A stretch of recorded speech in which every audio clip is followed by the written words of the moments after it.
السلام عليكم ورحمة الله وبركاته. الحمد لله نحمده ونستعينه ونستغفره ونؤمن به ونتوكل عليه ونعوذ بالله من شرور أنفسنا ومن سيئات أعمالنا.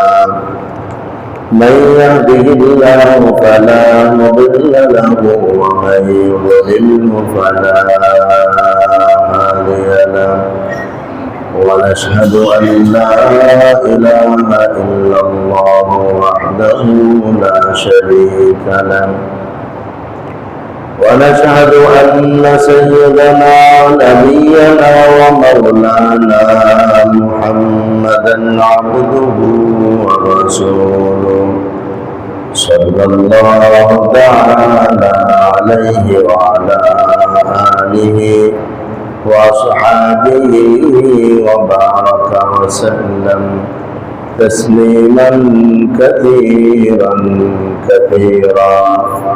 أما بعد فأعوذ بالله من الشيطان الرجيم. بسم الله الرحمن الرحيم. ومن الناس من يشتري لهو الحديث ليضل عن سبيل الله بغير علم ويتخذها هزوا.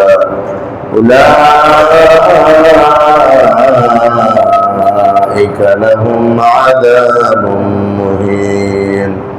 وقال النبي صلى الله عليه وسلم: بادروا بالأعمال فتنا كقطع الليل المظلم، يصبح الرجل مؤمنا ويمسي كافرا، ويمسي مؤمنا ويصبح كافرا، يبيع دينه بعرض من الدنيا. آمنت بالله صدق الله مولانا العظيم، وصدق رسوله النبي الأمي الكريم، ونحن على ذلك لمن الشاهدين والشاكرين، والحمد لله رب العالمين. سبحانك لا علم لنا إلا ما علمتنا إنك أنت العليم الحكيم. اللهم صل على محمد وعلى آل محمد كما صليت على إبراهيم وعلى آل إبراهيم إنك حميد مجيد. اللهم بارك على محمد وعلى آل محمد كما باركت على إبراهيم وعلى آل إبراهيم إنك حميد مجيد. محترم দীনী ভাইরা, আল্লাহ রাব্বুল আলামিনের দরবারে সংকল্পিত শুকর দিন আমাদেরকে জুমার নামাজ আদায় করার জন্য তার ঘরে আসার বসার তৌফিক দান করেছেন। সকলেই দিল থেকে শুকর আদায় করে আলহামদুলিল্লাহ। ইমানি দীনী ভাইরা, বর্তমান সময়ে আমরা মুসলমানগণ এক ধরনের সংকটময় সময় অতিক্রম করছি।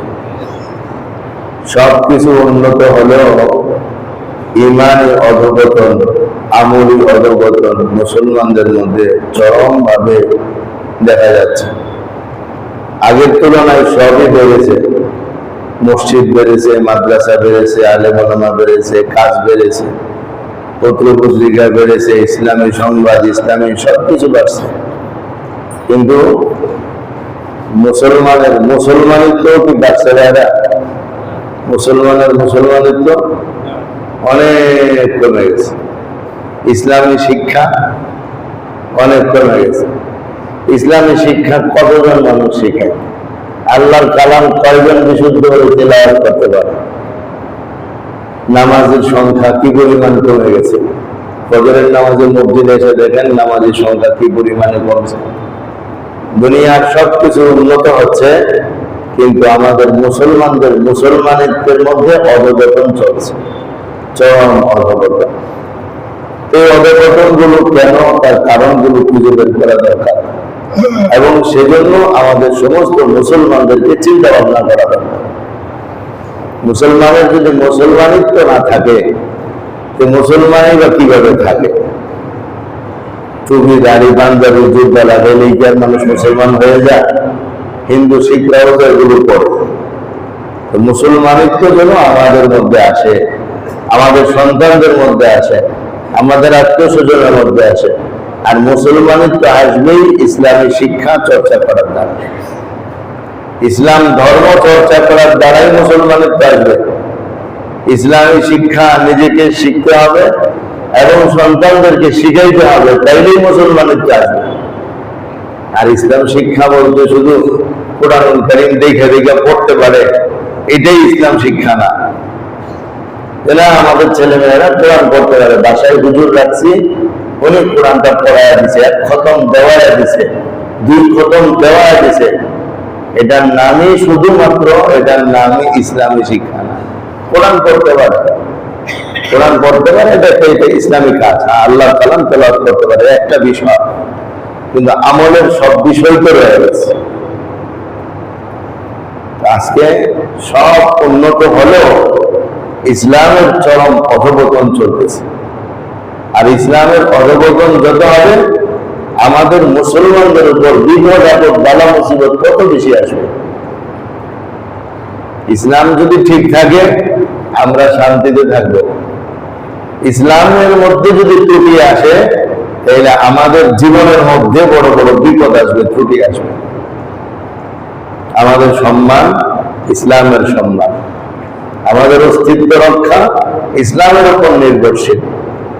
কিন্তু আজকে বিভিন্ন জরিপে দেখা যায় মুসলমানদের ভিতরে ইসলাম শিখার চর্চা নাই, ইসলাম শিখার আগ্রহ নাই। সন্তানদেরকে ইসলাম শিখায় না, এরকম মুসলমানের সংখ্যা 80% হয়ে গেছে।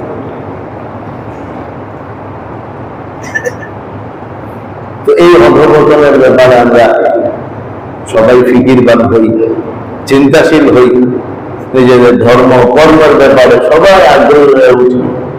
তাইলে ইনশাআল্লাহ আমাদের ভিতরে ধর্মের সাথে সাথে কর্ম আসবে এবং আমাদের দ্বারা কাজ হবে। আল্লাহ আমাদের সবাইকে দ্বীনের জন্য, ইসলামের জন্য কবুল করে।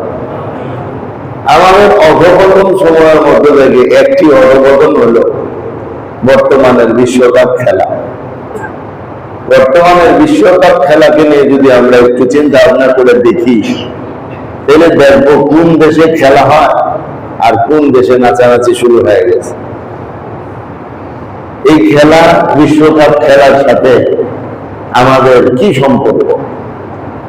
ঘুম বাদ দিয়ে খেলা দেখার মাঝে আমাদের কি উন্নতি, কি উপকার রয়েছে, এটা তো আমাদের বিবেচনা করা দরকার। দরকার আছে না?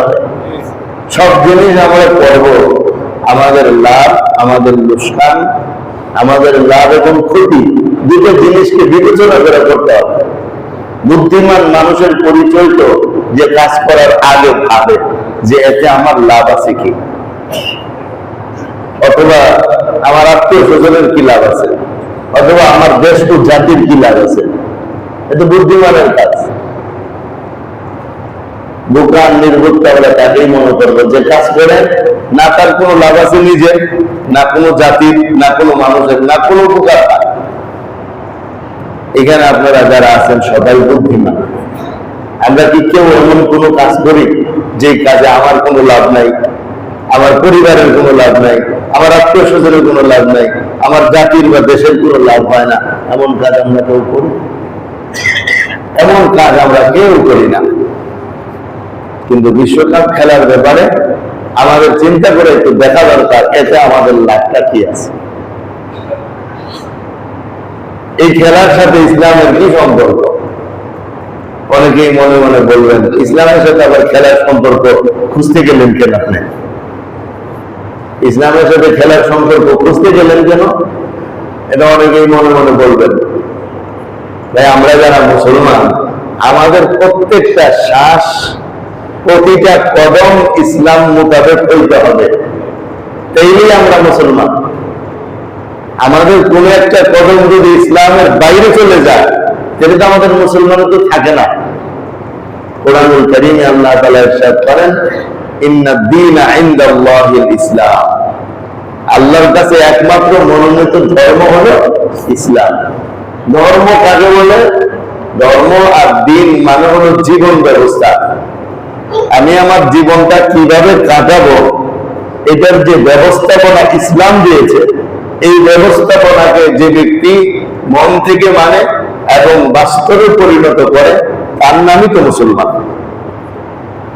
যে ব্যক্তি জীবন চলার ব্যবস্থা ইসলাম ছাড়া অন্য কিছুকে গ্রহণ করে, সে তো মুসলমান থাকে না।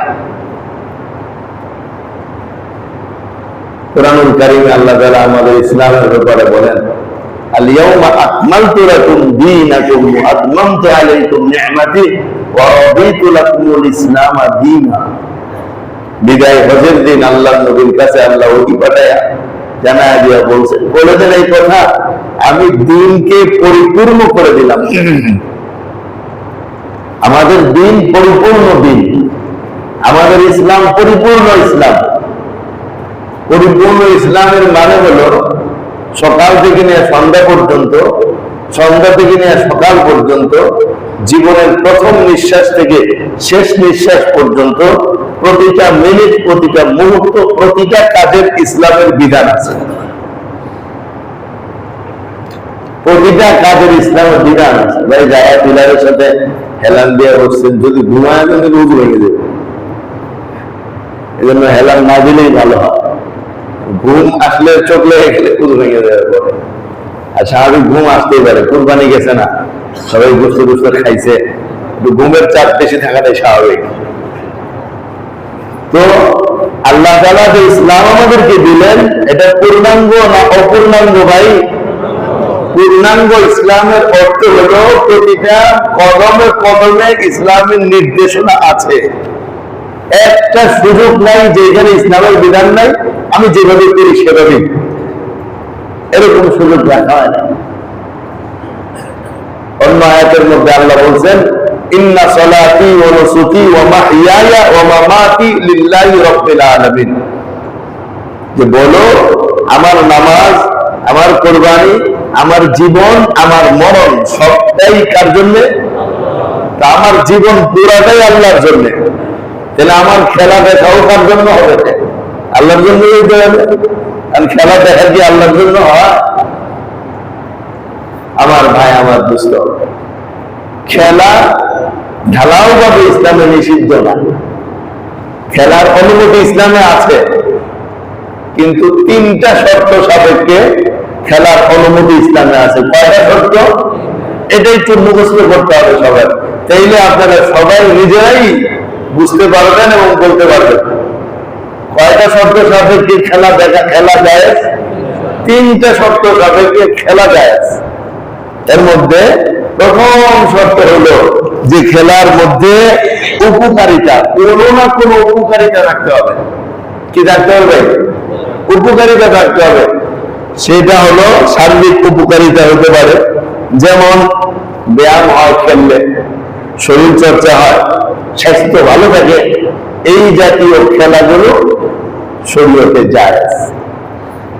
লুডো খেললে স্বাস্থ্য ভালো থাকে, ক্যারামবোর্ড খেললে স্বাস্থ্য ভালো থাকে, তাহলে এইখানে শারীরিক উপকার আছে লুডো খেলার মধ্যে, ক্যারামবোর্ড খেলার মধ্যে, তাস খেলার মধ্যে। স্বাভাবিকভাবে এখানে এই কথা বলতে হবে, যেহেতু এই জাতীয় বসে বসে খেলাগুলো কিংবা দাঁড়ায় দাঁড়ায় থেকে এক জায়গায় দাঁড়ায় যে খেলাগুলো খেলা হয়, সেই সমস্ত খেলার মধ্যে শারীরিক কোনো উপকার না থাকার কারণে ইসলামে সেগুলো জায়েজ রাখা হয়নি। তাহলে এক নম্বর হলো শারীরিক উপকারিতা ধরি। দুই নম্বর হলো শরীয়তের বিধান লঙ্ঘন না হতে হবে। খেলতে গিয়া শরীয়তের কোনো বিধান নষ্ট না হতে হবে, শরীয়তের কোনো বিধান লঙ্ঘন না হতে হবে। শরীয়তের বিধান ইসলামের ক্ষেত্রে ফুটবল খেলার মধ্যে যদি আমরা দেখি, তাহলে শরীয়তের বিধান ছিল নাভি থেকে নিয়ে হাঁটুর নিচ পর্যন্ত বেঁধে রাখা ফরজ। কিন্তু বিশ্বকাপ ফুটবল খেলোয়াড়রা নাভি থেকে নিয়ে হাঁটু পর্যন্ত ঢেকে খেলবে না খুলে খেলবে? তাইলে এই খেলা জায়েজ আছে? কারণ শরীয়তের বিধান লঙ্ঘন হয়ে যাচ্ছে। এরপরে যদি খেলতে গিয়া খেলতে খেলতে নামাজের রক্ত চলে যায়, নামাজ না পড়ে, তাইলে শরীয়তে আরেক বিধান লঙ্ঘন হলো, নামাজ পড়লো না। এখন যেই খেলাই হোক, এবার ক্রিকেট খেলার ম্যাচে আছে 2 ঘন্টা 2.5 ঘন্টা 3 ঘন্টার খেলা, লম্বা খেলা যেহেতু হলো, এর মধ্যে আসর মাগরিবের সময় চলে গেল, খেলোয়াড়রাও নামাজ পড়লো না, দর্শকরাও নামাজ পড়লো না, কেউই নামাজ পড়লো না।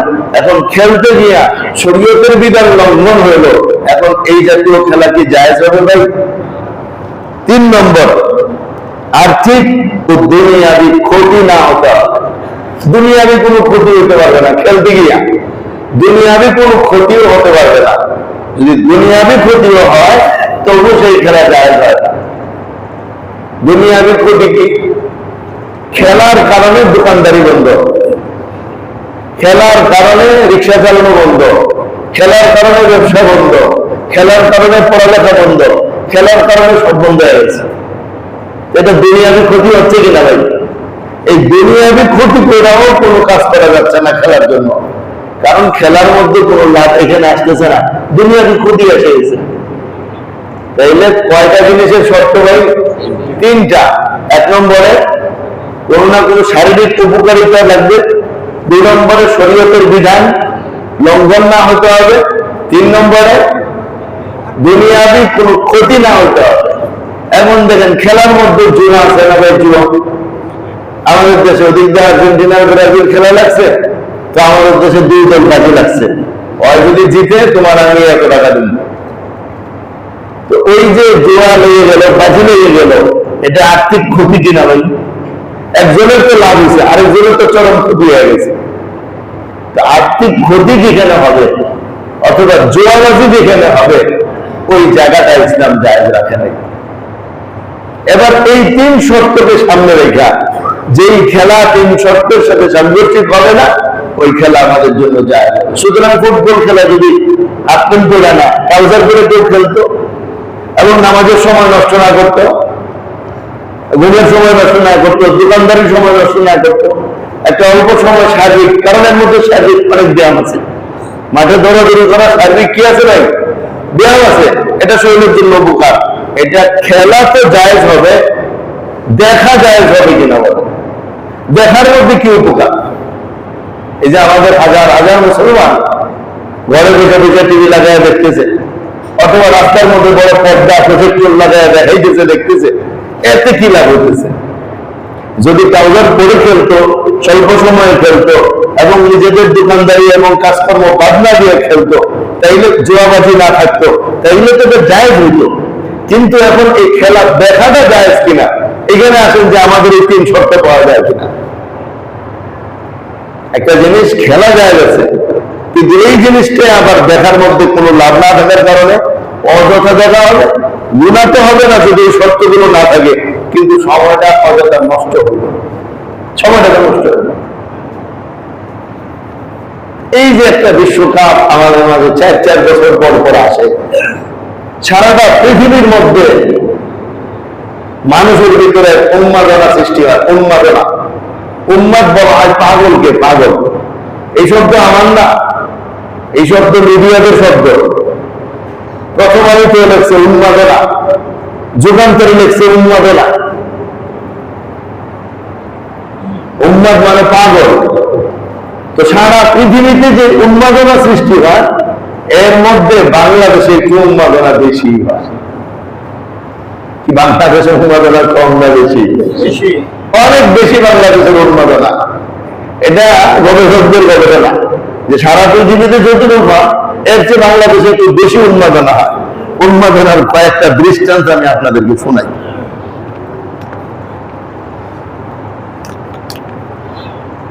যেমন 1 নম্বরে দেখেন, আমাদের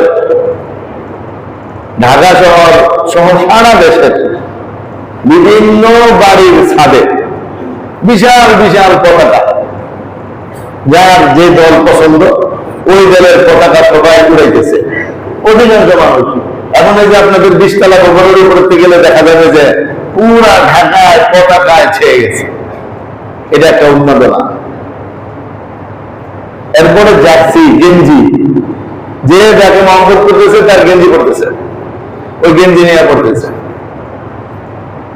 গাড়ি সাজায় ফেলছে রং দিয়া, ভ্যান গাড়ি সাজায় ফেলছে রং দিয়া, লুঙ্গি পর্যন্ত বানাইছে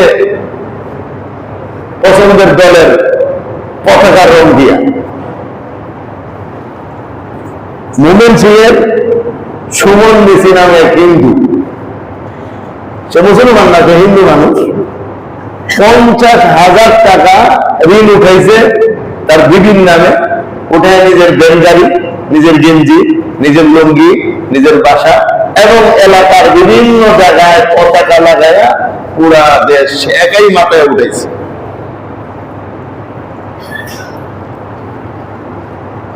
মাগুরার আমজাদ হোসেন 30 শতক জমি বিক্রি করে 7.5 কিলোমিটার জার্মানি পতাকা বানাইলেন।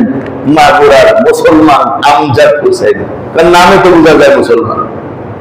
30 শতক জায়গা বিক্রি করে ফেলছে জার্মানি পতাকা বানানোর জন্য। আর পতাকাও কত কিলোমিটার লম্বা?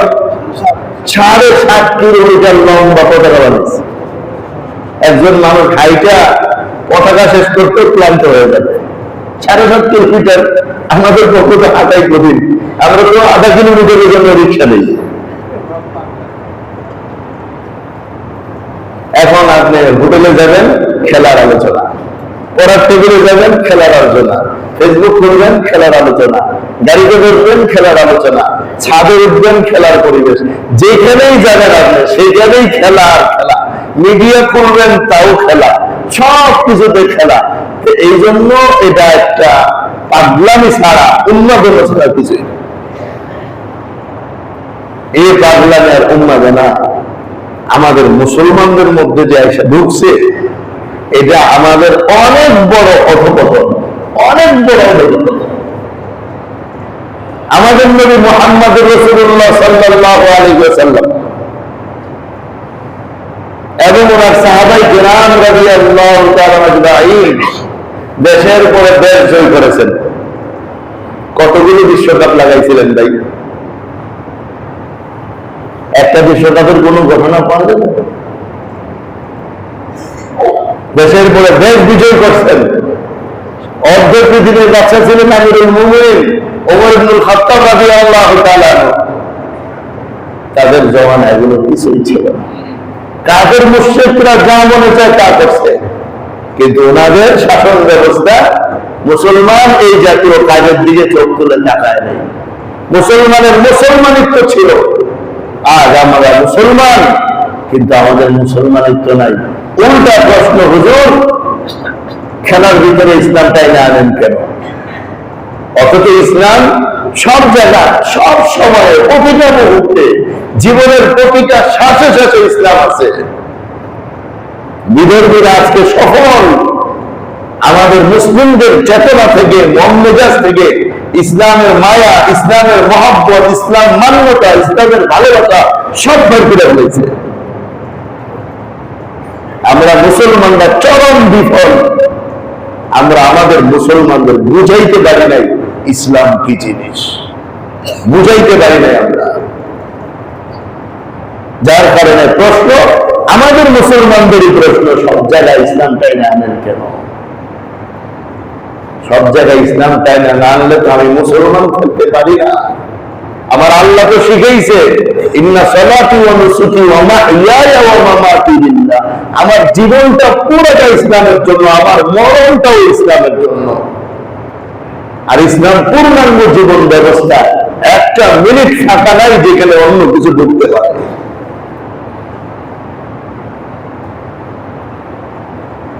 এই বিশ্বকাপ খেলা আমাদের জন্য কি কি ক্ষতি বয়ে আনতেছে। 1 নম্বরের ক্ষতি বয়ে আনতেছে এই খেলার মাধ্যমে চরম অশ্লীলতা, বেহায়াপনা, উলঙ্গপনা, নির্লজ্জতার পরিবেশ গোটা পৃথিবীতে বিরাজ করতেছে। কেউ কেউ বলবেন, হুজুর আপনি জানেন কেমনে এগুলো যে হয়? তাহলে আপনিও দেখেন বসে বসে।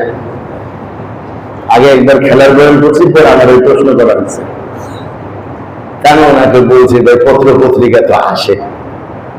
গত সোমবারের আমার দেশ পত্রিকায় 1 পৃষ্ঠা লেখা আছে বিশ্বকাপ খেলার উপরে। আমি যতটুকু পারছি পড়ছি, এবং বিশ্বকাপ খেলার উপরে আমরাও ছোট্ট একটা বই করতেছি। ভাবছিলাম এই জুমার আগে হয়ে যাবে, আপনাদেরকে জুমার করে দেব, কিন্তু এটা ছাপা আনার বিলম্বের কারণে হয় নাই। শনি রোববার আসবে ইনশাআল্লাহ, আগামী জুমা আপনাদেরকে বইটা হাতিয়ে দেব।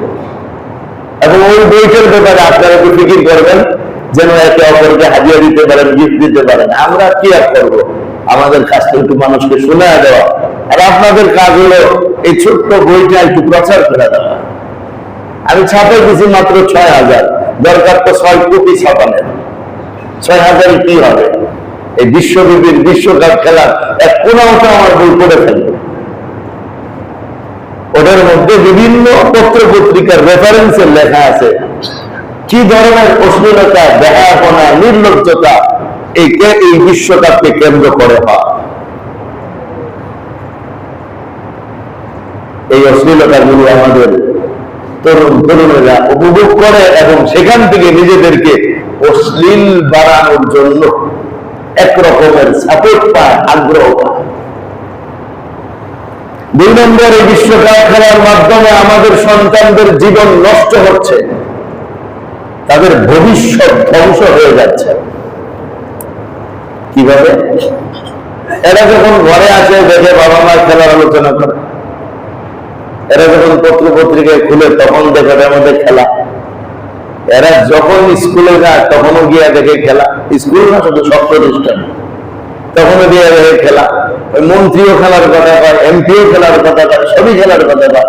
এখন এরা চিন্তা করে পড়ালেখা করে লাভ কি? এরও একটা খেলার হতে পারলে না বিশ্বকাপ হইতে পারবো আমি। দরকার নেই আমার পড়ালেখা, আমি হবে একজন খেলোয়াড়। সকালবেলায় উঠে মাঠে নিয়ে বল নিয়ে আবার প্র্যাকটিস শুরু। কি এরকম হচ্ছে কিনা ভাই? কারণ সে দেখতেছে খেলোয়াড়কে বিশ্বের থেকে বিশ্বকাপ তাকে গিফট করা হচ্ছে, 1000 টাকা তাকে দেওয়া হচ্ছে। পড়ালেখা নাই, কিচ্ছু নাই, গন্ধ মূর্খ হয়েও খেলোয়াড় হওয়া যায় কিনা ভাই? কিন্তু সমস্যা কি? আমার পড়ালেখা যারা মাথা কাটালেন, এত কষ্ট করে পৃষ্ঠার পর পৃষ্ঠা মুখস্থ করার কি দরকার করছে? আমি একটু খেলোয়াড় হলেই তো কোটি কোটি টাকা আমি পাওয়া যাব। অথচ এই খেলার মধ্যে কি লাভটা আছে? লাভহীন একটা জিনিসকে পুরা বিশ্বের নাস্তিক্যবাদী শক্তি, কুফুরি শক্তি, বেঈমানি শক্তি লাভহীন একটা জিনিসকে লাভযুক্ত বানায়া সমস্ত মানুষদের ব্রেন নষ্ট করে ফেলেছে।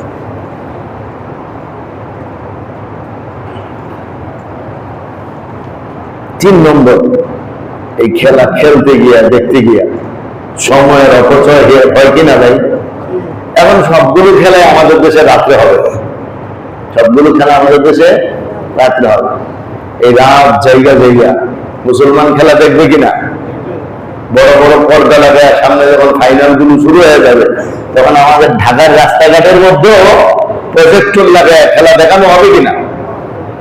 ও মুসলমান, যে রাতগুলো খেলার পিছনে ব্যয় করা হচ্ছে, একবার একটু চিন্তা করে দেখা দরকার যে আল্লাহ আমাকে রাত দিলেন, যে আল্লাহ আমাকে শরীর দিলেন, যে আল্লাহ আমাকে জীবন দিলেন, যে আল্লাহ আমাকে যৌবন দিলেন, যে আল্লাহ আমাকে চোখ দিলেন, আমি ওই আল্লাহর সবকিছু ব্যবহার করে আল্লাহর নাফরমানি উপভোগ করি। আমি আমার জীবনে একটা রাতও তো আল্লাহর ইবাদতে কাটাই নাই, একটা রাতও তো আমি আল্লাহর ইবাদতে কাটাই নাই। আমি আমার চোখগুলোকে গিয়ে এক রাত্র সজাগ রেখেছিলাম, কি জন্য? সিরিফ আল্লাহর জন্য আমার চোখ আর সজাগ থাকবে। আমি আজ সজাগ থাকবো, রাত ভর আমি আল্লাহ আল্লাহ করবো, তাহাজ্জুদ করবো, কান্নাকাটি করবো, দোয়া করবো, কোরআন তেলাওয়াত করবো। এরকম রাত আমার আপনার জীবনে কয়টা কাটছে এটা হিসাব করে দেখা দরকার। কিন্তু খেলার জন্য রাত কেটে যাবে, আনন্দ ফুর্তিতে শুধু, ঘুমের নামমাত্র থাকবে না। কি পরিমাণ সময়কে অপচয় করা হবে। এজন্য বিদ্বানগণ এটা বলেছেন, আল ওয়াক্তু হুয়াল হায়াত ফালা তাকতুলহু। ও মানুষ শোনো, সময়টাই তো জীবন। জীবন কি? সময়ের সমষ্টি। জীবন সময়ের সমষ্টি। ফালা তাকতুলহু, সময়কে হত্যা করো না, মানে নিজের জীবনকে ধ্বংস করো না। আল ওয়াক্তু হুয়া মিনাজ যাহাবি ওয়াল ফিদ্দা, সময় স্বর্ণ রূপার চেয়েও দামি। স্বর্ণ রূপার চেয়েও সময়ের দাম বেশি। কিন্তু আজ এই বিশ্বকাপ ফুটবলের কারণে মানুষ সময়কে কি পরিমাণে নষ্ট করবে। আর সময় নষ্ট করাও তো হারাম। যে আল্লাহ জীবন দিলেন, সময় দিলেন, তো আল্লাহ আল্লাহ নাফরমানি দেখার জন্য, আর আল্লাহ নাফরমানি করার জন্য দেন নাই। আপনার চাকরি আছে অফিসে, অফিসে না গিয়া, চাকরিতে কাজে না গিয়া বাইরে বসে বসে খেলা দেখলে আপনার বড় অফিসার আপনাদের রাখবো ঠিকঠাক মতো, না চাকরি থেকে সাসপেন্ড করে দেবে। কর্মচারী দোকানে যায় না, ওই বাইরে গিয়ে সরকার গিয়ে দোকান খুলে আরেক জায়গায় খেলা দেখতে চলে গেছে। এখন মালিকের বাসার থেকে সিসি ক্যামেরা দিয়ে দেখতেছে, আমার কর্মচারীর দোকানে না গিয়ে খেলা দেখতে চলে গেছে। সাথে সাথে ফোন দিবেন না, কোথায় গেল তুমি? ছাড়া হইতে চাই, তোমার সিসি ক্যামেরা দেখছি তুমি দোকানে নেই। আল্লাহ তো ফোন দিতেন, হ্যাঁ আমার বান্দা কোথায় যাচ্ছ তুমি? কিন্তু আল্লাহ বান্দাকে ভালোবাসেন, মায়া করেন, দয়া করেন। সাথে সাথে চাকরিচ্যুত করেন না, সাথে সাথে ধরপাকড় করেন না। লম্বা সময় দিয়ে দিচ্ছেন বান্দাকে, উপলব্ধি করার সুযোগ দিচ্ছেন, তওবা করার সুযোগ দিচ্ছেন। আল্লাহ যখন তার কোন বান্দাকে নাফরমানিতে লিপ্ত হইতে দেখে, তো আল্লাহর কাছেও কষ্ট লাগে, আল্লাহর কাছেও বান্দার ব্যাপারে মায়া লাগে।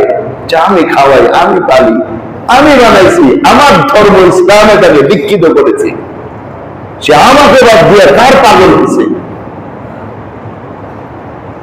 এটা কি আল্লাহর কাছে মায়া লাগার কথা না ভাই? আল্লাহর কাছে কি কিভাবে বলবো, দুঃখ করবো? আল্লাহর কাছেও তো মায়া লাগার কথা, যে আমার বান্দা, আমি সব করি, সে আমাকে বাদ দিয়ে কার পাগল হয়েছে, আমার নাফরমানিতে সে কেন যায়? আপনি তো কখনোই পছন্দ করবেন না আপনার একটা কর্মচারী আপনার কাজ বাদ দিয়ে অন্য কানে দৌড়াদৌড়ি করুন। তো আল্লাহ কিভাবে পছন্দ করে? আল্লাহর বান্দা আল্লাহর কাজ বাদ দিয়ে নাফরমানিতে লিপ্ত।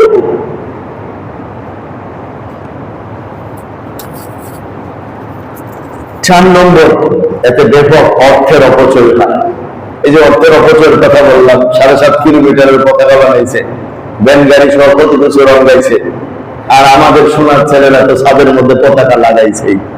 আজিমপুরের ছেলেরা পতাকা লাগায় নাই। আজকে জুমার পরে গিয়ে সব পতাকা যদি খুলে ফেলতে পারে আমাদের ছেলেরা, তাইলে বোঝা যাবে যে না, এই ছেলেরা আল্লাহকেই বেশি ভালোবাসছে, এরা আর এই খেলার প্রতি ভালোবাসা নাই। কি বলে আমাদের ছেলেরা? পারা যাবে না যে আল্লাহ এই যে এটা করলো, এটা কেমন কবিরা গুনাহ হলো? আল্লাহ কোরআনের মধ্যে বলে, ইন্নাল মুবাযযিরিনা কানু ইখওয়ানাশ শায়াতিন। অপচয়কারীরা শয়তানের ভাই। অপচয়কারীরা কার ভাই? এই যে পতাকাটা লাগাইলো, এই পতাকাটা কি তাদের ভালোবাসার বহিঃপ্রকাশ না? সাপোর্টার হিসেবে বহিঃপ্রকাশ না?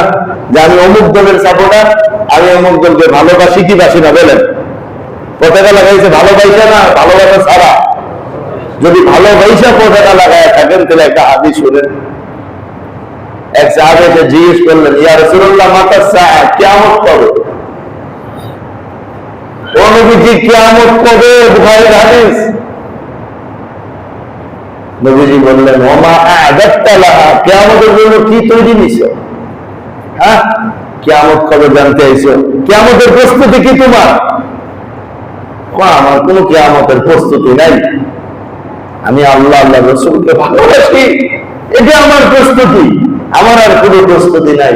নবীজি বললেন আল মারউ মা মান আহাব্বা, এটাই সবচেয়ে বড় প্রস্তুতি। শুনো, যে যাকে ভালোবাসে কিয়ামতের দিন তার সাথেই থাকবে। ও পতাকা লাগানোওয়ালা বন্ধুরা, কার পতাকা লাগিয়েছেন? কার ভালোবাসার নিদর্শন প্রকাশ করছেন? তার সাথে কি হাসরের ময়দানে থাকতে চান? আপনি না চাইলেও তার সাথে আপনাকে দিয়ে দেওয়া হবে। আপনি না চাইলেও তার সাথে হাসরে আপনাকে উঠায় দেওয়া হবে। এখানে তো যদি বলি ভাই সবাই ডান পাশে যান, যারা যারা জান্নাতে যেতে চান সব ডান পাশে চলে যান, আর যারা যারা জাহান্নামে যেতে চান ওরা সবাই বাম পাশে চলে আসেন। সবাই দৌড়ায় কোন দিকে চলে যাবে? ডান দিকে চলে যাবে, কেউ বাম পাশে যাবে না। হাসরের ময়দানে কি এটা বলা হবে যারা যারা জান্নাতে যাইতে চান ডান পাশে যান? ঘোষণা দেওয়া হবে, একটা ঘোষণা,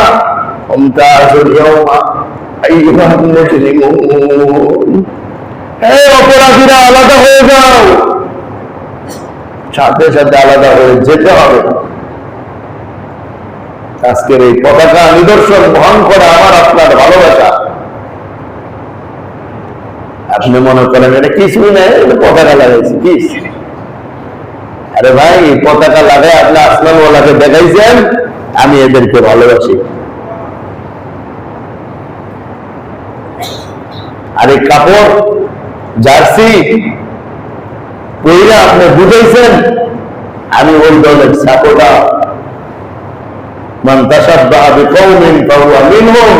আবু দাউদ শরীফের হাদিসে নবীজি সাল্লাল্লাহু আলাইহি সাল্লাম বলেন, যে যার সাদৃশ্যতা অবলম্বন করে সে তাদের লোক, আমার লোক না। নাউজুবিল্লাহ। এই গেঞ্জিটা পরার কারণে আপনাদের দেখা যায় ওই দেশের মানুষের সাপোর্টার হিসাবে। আপনি কার লোক? ওই কাফেরদের লোক হয়ে গেলেন। একটা গেঞ্জি তো পড়ছি, নবীজি যে বলে গেছেন আমরা কি করবো, আমাদের কি করার আছে বলেন?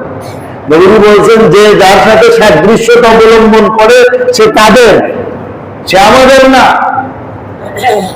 এই কথা যেহেতু নবীজি বলে গেছেন, এখানে কি আমাদের কিছু করার আছে ভাই? আপনি ওই দলের সাদৃশ্যতা অবলম্বন করতে পারেন না। যে কাফের, যে ফাসিক ফাজির করতে পারেন।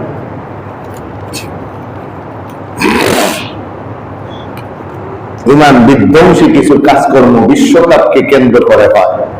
এক নম্বর, দলের জন্য দোয়া। দোয়া শুরু করছে, আল্লাহ আপনারে জিতায়া দেন। কারে জিতায়া দেন? ওরে জিতায়া দেন। ও মুসলমান না কাফের? কাফের জন্য আল্লাহ কাছে দোয়া করা যায়। দুই নম্বর, হারাম কাজ ফুটবল খেলা। এই হারাম কাজ ফুটবল খেলা, হারামের জন্য আল্লাহর কাছে দোয়া করা যায়। আল্লাহ আমি জিনা করতে চাই, আপনাদের তৌফিক দেন। জিনা হারাম না? আল্লাহর কাছে দোয়া, আল্লাহ আমি চুরি করতে চাই, আপনি আমার চুরিতে সাকসেস করে দেন আল্লাহ। এখন চুরি তো হারাম কাজ, দোয়া করা যায়। আল্লাহ আমি দুর্নীতি করতে চাই, আমাদের কঠিন ভাবে দুর্নীতি করার তৌফিক দেন। এই গুনাহের কাজের দোয়া করা মাত্র কুফরি হয়ে যায়। তাহলে আল্লাহ বলছে এটা হারাম, আপনি আমার কাছে চাই দিবেন না, আমার হারামটাই দেন। আপনি কি করবেন? সরাসরি আল্লাহর সাথে দোয়ার মাধ্যমে বিদ্রোহ করলেন। আল্লাহ, আরে বান্দা এটা হারাম তো, আপনার না আমার এটা আপনি দেন। বলে খেলার জন্য দোয়া করা যাবে? দোয়া করা যাবে কাফেরদের খেলার জন্য? আর মুসলমানও যদি খেলে হাতের উপরে কাপড় উঠায়া, তাহলে এই খেলার জন্য দোয়া হবে? বাহারুর রায়েত নামে একটা ফতোয়ার কিতাব আছে, ওই কিতাব সহ আর অনেক কিতাবে এই কথাটা লেখা, মান দাআ লিহারামিন লিয়াকযিয়াহুল্লাহ তাআলা লাহু কাফারা। যে ব্যক্তি কোন হারাম কাজের জন্য আল্লাহর কাছে দোয়া করে, আল্লাহ ওটা তাকে দান করুক, তাহলে সে যেন কুফরি করলো। দুই নম্বর, খেলা দেখতেছে, রানিং খেলা চলতেছে, এখন গোল হওয়ার সম্ভাবনা। ওই সময় টেলিভিশনের সামনে আল্লাহ তারে সাহায্য করেন, আল্লাহ তারে সাহায্য করেন, একই তো কথা, হারাম কাজ হয়ে গেল। আল্লাহ দেখেন ওই দেশে খেলা হয় আর এই দেশে সাপোর্টার আমরা। সাপোর্টার হওয়ার কারণে কি পরিমাণ ক্ষতি হচ্ছে একটা হাদিসের দ্বারা শুনুন। আল্লাহ নবী সাল্লাল্লাহু আলাইহি ওয়াসাল্লাম ইরশাদ করেন, আবু দাউদ শরীফ 4354 নম্বরের হাদিস, 45 নম্বর, 4345 নম্বর হাদিস, ইজা উমিলাতিল খাতিআতু ফিল আরদ, যখন পৃথিবীর কোন ভূখণ্ডে কোন জায়গায় অন্যায় কাজ হয়, পাপের কাজ হয়, কানা মান শাহিদাহা ফাকারিহাহা কানা কামান গাবা আনহা, ওই পাপ কাজের কাছে যারা থাকে, কিংবা যাদের চোখের সামনে হয়ে গেছে পাপ কাজ, তারা ওই কাজটাকে দেখে অপছন্দ করে, হায় হায় হায় হায় কি করতেছে মানুষ। আল্লাহ নবী বলেন অপছন্দ করার কারণে তারা যেন এই পাপ কাজের মধ্যে নাই। যদিও এটা তাদের সামনে হচ্ছে, তাদের কাছে হচ্ছে, তাহলে না আল্লাহ এটা খারাপ কাজ, ঘৃণার কাজ, ঘৃণা করছে মন ভেড়া। আল্লাহ নবী বলেন তারা ওই কাজে নাই। কোন গজব যদি আসে আল্লাহ তাদেরকে বাঁচায় দিবেন, পরকালে তারা এই থেকে দায় মুক্ত। ওমান গাবা আনহা ফারাদিয়াহা কানা কামান শাহিদাহা, আর কেউ যদি ওই কাজ থেকে অনেক দূরে থাকে, গায়েব থাকে, অনেক দূরে থাকে, কিন্তু সেখান থেকে সে সেটা সমর্থন করে, ঠিক, ভালো, সুন্দর, আমার প্রিয়, পছন্দ, তো নবীজি বলেন দূরে থাইকাও যেন তুমি ওই কাজের ভিতরে আছো। আর্জেন্টিনা আমাদের থেকে দূরে না কাছে? এত দূরের খেলা। মেক্সিকো দূরে না কাছে? যুক্তরাজ্য দূরে না কাছে?